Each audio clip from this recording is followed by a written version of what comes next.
I never expected my life to unravel so quickly after losing Mom. Her name was Caroline Davis, a woman who spent her entire life working double shifts as a nurse in Ohio so I could have a future she never had. She raised me alone, fought illness quietly, and saved every single dollar she could for my college, my first home, and the life she dreamed I would build. But the day she died, my world didn't just break, it was taken from me. The person who took it? My Aunt Linda, Mom's own sister. Linda was the kind of woman who walked into a room and made the air feel heavier. Always jealous of Mom, always comparing, always wanting more. She lived only 20 minutes away but never visited unless she needed money or help. Mom never complained. She always said, "Family is complicated, Emily, but love is simple." But I learned the hard way. Love isn't always returned.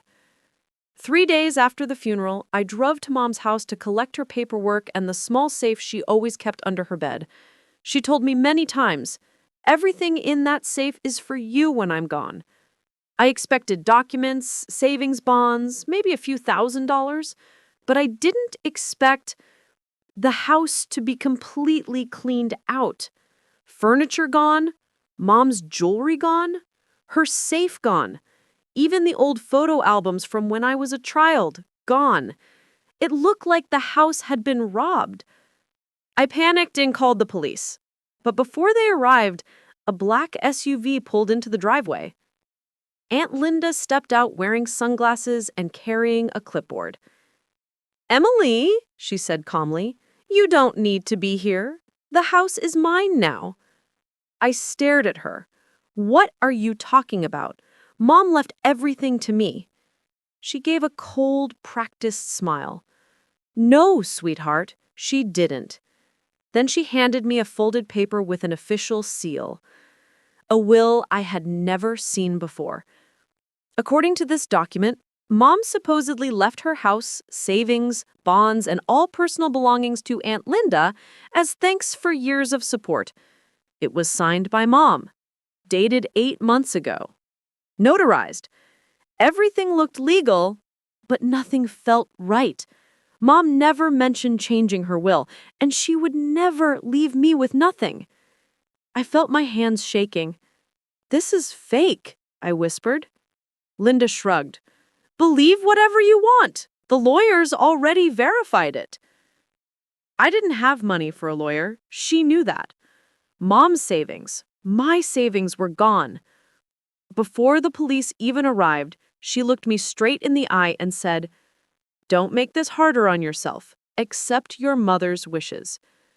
Then she drove away, leaving me standing in an empty house with nothing. For weeks, I tried to move on, but something wouldn't let me. Mom had been writing in her journal during the last months of her life. She said she left it somewhere safe. I finally found it inside a box in my car trunk. She must have placed it there herself before she got too sick. Inside the journal, Mom had written, "All my savings will go to Emily. My house, too. Linda doesn't know, and I prefer it this way." Then a second entry. "If anything happens to my documents, I kept a copy with someone I trust." Someone she trusted, but who? That one sentence lit a fire in me. The will Aunt Linda presented might have been fake, but Mom had left a trail, and I was going to follow it. I started with Mom's old nurse coworkers, then her friends from church, then her former attorney. No one knew anything. Just when I was about to give up, I remembered something. Mom had volunteered at a community center run by a retired judge named Harold Green. Mom talked about him often. She said he was the wisest man she'd ever met and that he helped her with some important paperwork. Heart pounding, I drove to the community center. Judge Green looked at me for a long moment when I introduced myself. "You're Caroline's daughter," he said quietly. "You look just like her." My eyes filled with tears. I'm trying to find something she left for me." He sighed deeply and motioned for me to sit. Then he pulled out a locked drawer and took out a thick envelope with my name on it.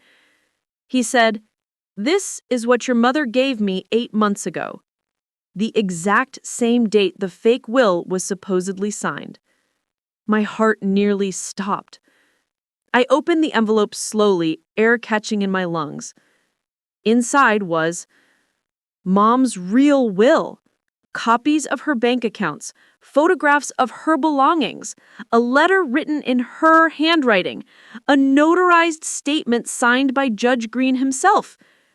According to the real will, everything Mom owned was left to me. Every last thing. Not to Aunt Linda, not to anyone else.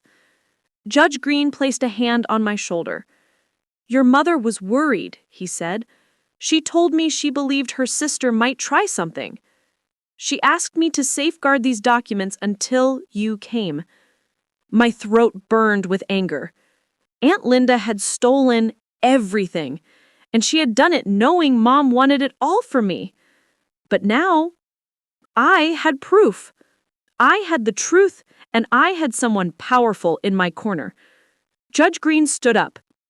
"We will take this to court," he said, "and your aunt will answer for what she's done."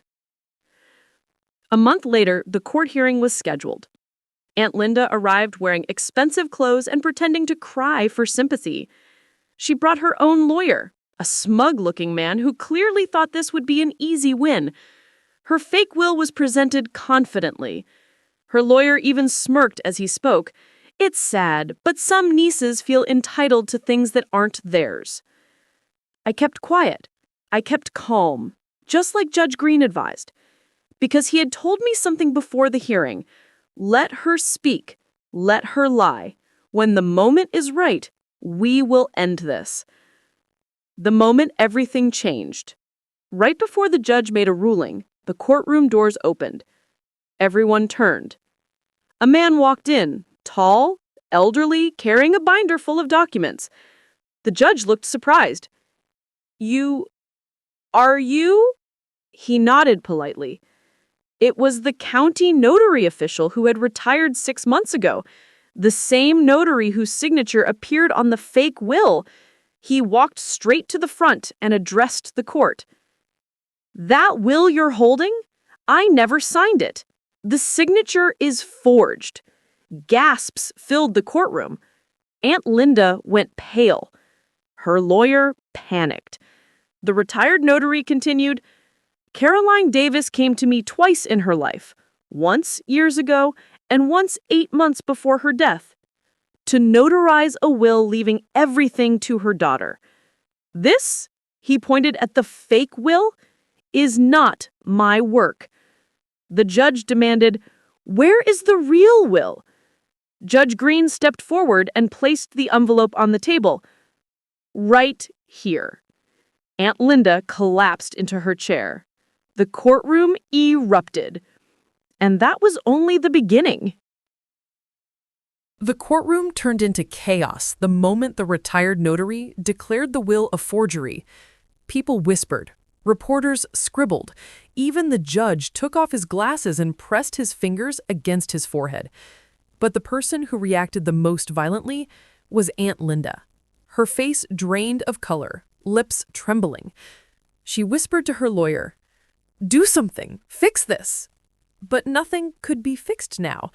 Not when the real notary, Judge Green, and Mom's real will were all staring her in the face. The judge's voice echoed across the courtroom. "Everyone sit down. We are not finished." "Miss Linda Baker," the judge began, "you presented a will, claiming your sister left everything to you. Do you still stand by this document?" Linda's lawyer hesitated, then tried, "Your Honor, my client only presented the will she was given. She had no idea." The judge slammed his gavel. "Her fingerprints are on it. The signature is forged. The notarization is forged. And she cleared the victim's home 3 days after her death." He leaned forward. This was theft and fraud on a massive scale. The room froze. Aunt Linda's voice broke. I didn't mean to steal. Caroline wanted me to have it. She said Emily wasn't responsible enough. She told me. Judge Green suddenly stood. That's a lie, he said firmly. Your sister trusted me with her real will for that exact reason. She feared you might twist things. Aunt Linda's eyes flashed with anger. She always loved Emily more than me. Judge Green replied coldly. She loved you both, but only one of you betrayed her. Aunt Linda slumped into her chair, shaking. Just when everyone thought the surprises were over, the courtroom doors opened again.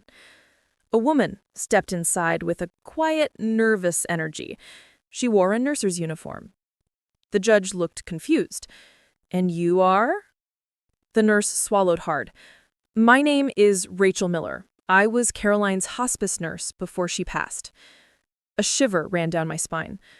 She continued. I heard about this case on the news, and I realized something important was never reported. The judge motioned for her to continue. Rachel looked directly at Aunt Linda. Caroline told me her sister tried to pressure her to change the will. She cried about it. She said Linda threatened to cut her off from family if she didn't sign the documents. Gasps filled the courtroom. Aunt Linda screamed, "That woman is lying!" But the nurse didn't flinch. She even told me, if anything happens to my will, I left a backup with someone trustworthy. My daughter must never suffer because of Linda. My eyes filled with tears. Mom's voice echoed in that room through the nurse's words, and for the first time, I saw fear in Linda's eyes. Real fear. Judge Green handed over another set of documents. Bank statements. Withdrawals. Transfers. He spoke calmly. Your Honor, within 48 hours of Caroline's death, Miss Linda Baker transferred nearly $126,000 from Caroline's savings into her own account. The judge stared at Linda. Did you really think no one would examine the financial trail? Linda finally broke down. Okay, fine, I took it, but I deserved it. I took care of her all those years. The courtroom laughed bitterly at the lie. Judge Green shook his head.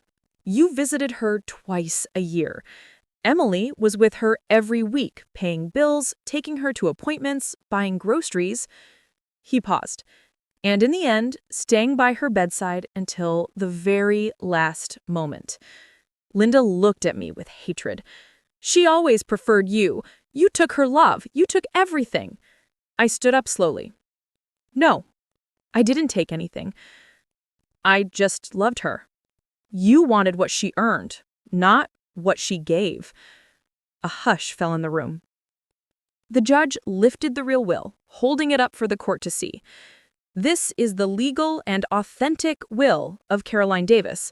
All assets, including the house, savings, bonds, personal belongings, legally belong to her daughter, Emily Davis. I stopped breathing for a moment. It was finally real. Mom's voice was being heard. The judge continued. As for Miss Linda Baker, everyone leaned forward. You are hereby charged with fraud, forgery, theft, tampering with legal documents, and unlawful possession of a deceased person's property. Linda burst into tears. No, I didn't mean. Please, I can't go to jail. Emily, tell them to stop. I looked at her. The woman who tried to erase me from Mom's legacy. The woman who emptied the house before Mom's body was even cold. The woman who forged a will to steal a lifetime of sacrifice. I kept my voice steady. I'm not saving you from consequences you created. The judge made one final ruling. You will return every dollar you took, with penalties. You will return every item you stole or pay triple its value. And you will serve a sentence determined at further trial. Linda screamed as officers approached. This is not fair. Caroline owed me. She owed me everything. The judge replied calmly. She owed you nothing. And today, you learned that. They escorted her out, her cries echoing down the hall. It was over. Or so I thought. After the hearing, Judge Green handed me the final piece of the envelope Mom had left with him. Her handwritten letter. My hands trembled when I opened it. My dearest Emily, if you're reading this, it means the worst has happened. I know my sister may try to take what was never hers. I know her heart and I know her weakness. But I also know you. You are strong, you are kind, you are honest, and I trust that you will fight for yourself even when I cannot fight for you anymore. Tears blurred my vision. I saved every penny to give you the future I dreamed of, not because I owed you anything, but because you deserved everything. Don't let anyone make you feel unworthy of love or protection, especially not Linda. I love you more than you could ever know. Mom. I cried so hard Judge Green had to hold my shoulder. That letter healed something deep inside me that had been broken since the day she died. As we were leaving the courthouse, someone called out my name. A middle-aged man stepped forward. I didn't recognize him. He looked nervous, holding a small box. Emily, I knew your mother years ago. I didn't know she passed until yesterday. Judge Green narrowed his eyes. And you are? The man swallowed hard. My name is Daniel Carter. I'm Emily's uncle. I froze. My mother didn't have a brother. He hesitated. No, she had a half-brother. Me. Our father abandoned her mother before Caroline was born. She didn't know I existed until adulthood. We stayed in touch quietly, and she trusted me with something.